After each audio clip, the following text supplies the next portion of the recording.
Hi everyone, it's Melissa, and today I am sharing with you my rankings for the Booktube Prize semifinals.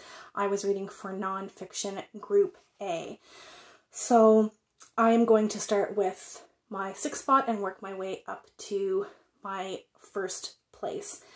So in 6th place, we have Eve, How the Female Body Drove 200 Million Years of Human Evolution by Kate Bohannon. This is a very interesting, very compelling book that I have major problems with. The book is making the argument that a lot of the major evolutionary moments in human evolutionary history has been because of adaptations, of adaptive pressures on the female body. And I did appreciate the female lens of this book, because I think a lot of times when you think of human evolution, I think most people think of the male form. Even just thinking about those little graphics you see of the evolution of man from our earlier ancestors is always a male form. So I did appreciate that this was looking at human evolution through the female lens and talking about evolutionary transitions that happened on the female body. So the first appearance of a mammal that nursed its young, the first appearance of the placenta, and how those things were instrumental in how our species evolved over millions of years. So all of that was really interesting, and again, I appreciated that change in perspective of how we think about human evolution. However, I've got some issues in that a lot of this seemed to me to be under the umbrella of evopsych, or evolutionary psychology, which I have some problems with. I have a background in biology, and I have learned about and studied evolution to a point past most lay people, and I see kind of like the cracks in this. While I think that we could do, thought exercises on possible explanations, like evolutionary explanations for current behaviors, it's not falsifiable. And if it's not falsifiable, then it's not science. It's thought experiment.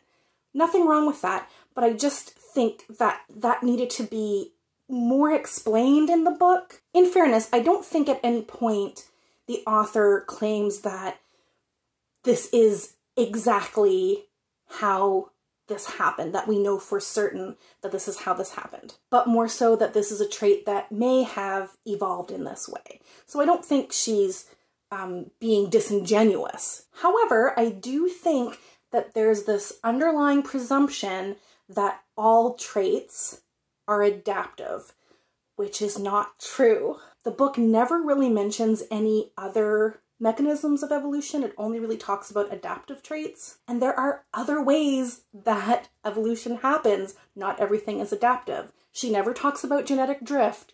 She doesn't talk about bottlenecks. I think she mentions once one well-known point in history where there was a quite severe population decline. But she only mentions that in passing, and nowhere in the book are the words genetic drift used.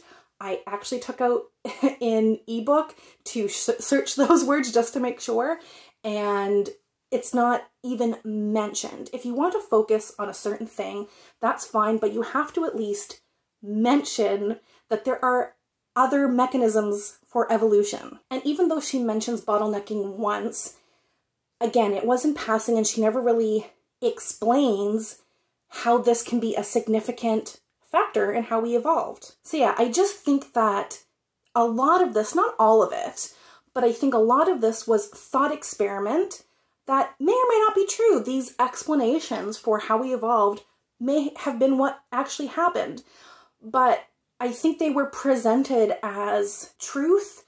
Again, she doesn't say it directly, like this is definitely what happened, but I don't think there was enough to counterbalance that idea. I think the way that it's presented, a reader would read this as being fact. And so I took issue with that. I didn't hate the book. Again, I thought it was really interesting and compelling, and read as something that is thought experiment or thinking about how this may have happened, I think was interesting, but it's just a bugbear of mine when people don't quite represent evolution in a factual way. It really bugs me. All the rest of the books that I read were 4- and 5-star books. So all of these other books I would recommend, even the ones that are placed lower on the list. They're all good, and it was so hard to decide where to rank things. So in my number 5 spot, I have King a Life by Jonathan Egg, or Egg. I don't know how to pronounce his last name. This is a biography of Dr. Martin Luther King Jr.'s life, and I thought it was a great biography. It details his life, of course, and it also weaves in the cultural and historical context that you would need to understand his specific role in the civil rights movement, his shortcomings as a civil rights leader, and also the ways he led to certain successes. So I think it was a pretty well-balanced biography. I liked how this book gave the full picture of who he was, his strength, his weaknesses. You get the full picture of his background, of his heritage, of his character. Before reading this, I think I had a very basic understanding of King through his legacy and not the specific ways he was involved in the movement and in the ways that he himself misunderstood the movement. For example, he was a great speaker, but he was a very poor organizer. And I just found all of that really fascinating. So if you like biographies, I would definitely recommend this one. In spot number 4, I have Fever in the Heartland, The Ku Klux Klan's Plot to Take Over America and the Woman Who Stopped Them by Timothy Egan. This book is about the rise of basically the second formation of the Ku Klux Klan. I'm just going to say KKK from now on because it's hard to say. The rise of the KKK in the 1920s, specifically the heart of its rise, which happened in the Midwest, which really surprised me. Not only does it talk about things that we all kind of know, like placing itself as this like vigilante group, essentially a terrorist group, but the book also talks about how that was one part of it, but that this rise during the 1920s was all about seizing power and how the KKK was placing members in positions of power in all sorts of level of government. I think they had like governors and senators who were KKK members, policing, like they had sheriffs who were KKK members. Maybe I'm naive because of course this is systemic, but while I understand that racism is systemic, the specificity of like the KKK having these members placed in these positions of power was just news to me, I guess. So it talks about that, and it really focuses on one man's role in the rise of the Klan of the KKK in the 20s. He was the Grand Dragon in Indiana, and he was really instrumental in increasing their power of making these relationships of like bribing people and increasing the influence that the KKK had on government and policy. And then it also talks about his/the KKK's downfall due to the deathbed testimony of this one woman who wasn't, I think, the only reason that there was this downfall, but it was the spark that really started that downfall. She was the first domino, as it were. I thought this was really gripping. It's quite narrative.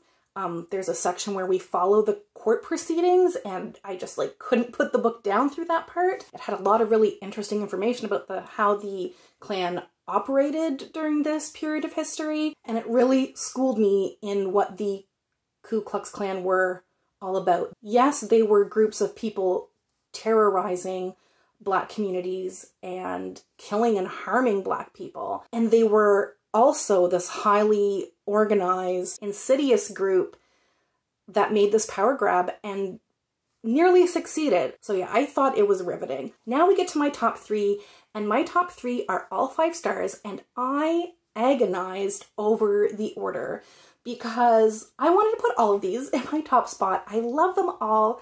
I love them all fairly equally. Like, how I had to differentiate them was on like the minutest little things. So please read all of them. I think they are all fantastic. What I have at number 3 is the book that I actually put as my number 1 in the last round, so obviously I love it. And that is Wifedom, Mrs. Orwell's Invisible Life by Anna Funder. So I will link to the last video because I talk about it at length, so I'll keep it relatively brief here, but this is about George Orwell's wife and how she was erased from history, how she's a footnote in his biographies, even though she was instrumental to his success as a writer. It was brilliant. I love the way that it was written. It was super compelling. It was thought-provoking. It had me thinking about how I view the spouses of artists just in general. I've been thinking about that ever since. So just absolutely phenomenal book. Love it. But it's in my number 3 spot. So number 2 is How to Say Babylon by Sophia Sinclair. This is a memoir. Sophia Sinclair is a poet from Jamaica, and she was raised in a Rastafarian household. And I learned so much about Rastafarianism. I really knew, I now realize, next to nothing about this religion, its context or where it sits in like Jamaican culture, because I think when you think of Jamaica, that's one of the images you have are of like Rasta men and Rasta women, and they are a minority and we're a persecuted minority. That's a whole aside. Like, I loved that I learned so much about this from this memoir. And that's not even the best part of the memoir, but that was all very interesting. Highly enjoyed that. But what the book is actually about is about her specific family and how being Rastafarian shaped her life and her relationship with her family and how she grew up, some of the great difficulties in her life surrounding this. So her father was a very strict Rastafarian, because I think with any religion, there's a spectrum of how a family chooses to practice that religion. And her father was quite strict and became more and more strict and more militant about it over time. And her family, as a consequence of that, became more and more isolated from the outside community over time. She became very disconnected with the wider community of where she grew up. So it's about that story of how being Rasta like played into her family dynamic, and it's about how poetry really saved her. Obviously, as a poet, this memoir is quite poetic, quite lyrical. Just the writing is gorgeous. There were just sentences in here that just blew me away. If you're into beautiful writing, it's just a gorgeously written book. And everything just jumps out of the book at you. Jamaica really comes through her writing. Her family really comes through her writing. I think there was a lot of reflection in this book. She gave things room to breathe. She gives the reader space to formulate their own thoughts. I just absolutely love this book. I think I read it in like 2 days. Absolutely one of my favorite memoirs ever. So after that glowing review, what's number 1? Number 1 is Doppelganger by Naomi Klein. I think the subtitle is something about a trip into the mirror world or crossing over into the mirror world, something like that. I don't know how to do this book justice because it is talking about a lot of things. So the way that the author kind of eases you into this book and the major points she's going to be making throughout the book, the way she kind of brings you into her thoughts and the theses of her book is through her confusion with Naomi Wolf, which was irritating because Naomi Wolf started as this feminist in the 90s. She wrote a book called The Beauty Myth that got really popular, but over time she's kind of gone down the rabbit hole of like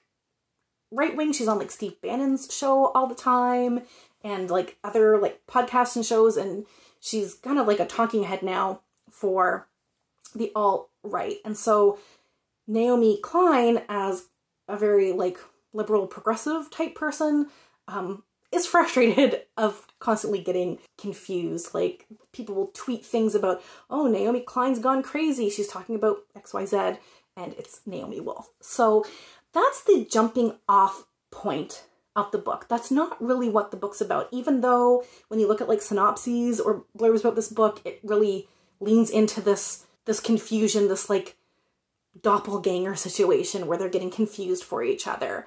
But it's not really what the book's about. It's brought up throughout the book, and it's kind of the foundation that Klein uses to talk about all of these other things, but it's not what the book's about. This book really, again, it's about a lot of things, but it's about fascism. It's about how people can get sucked into it. It's about how people, even intelligent people, can get sucked into conspiracy theories. It's about like self-branding and like marketing yourself. It's about individualism versus like more collective group thinking. It's about community versus othering. It's about social media and how social media plays into all of the things I just talked about. It's about capitalism.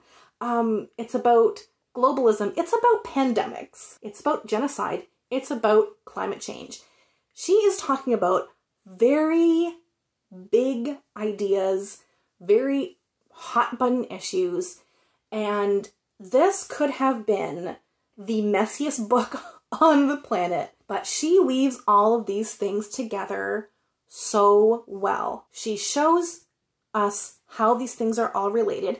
I mean, of course they're related. We live in a world where everyone's connected. Nothing is siloed, but she just puts it on a silver platter and presents it to you. And I just loved this kind of through line that she uses as this connecting point of reference with the example of her confusion with Naomi Wolf, but this through line of doubling and doppelgangers and not just mistaking identity, but like how we double our own selves, how we have like a social media, like an online version of ourselves, and then we have the offline, more real version of ourselves, how we engage in like double think, that we can fool ourselves. I think the book offers a perspective. I think the book offers clarity through the messiness that is the world.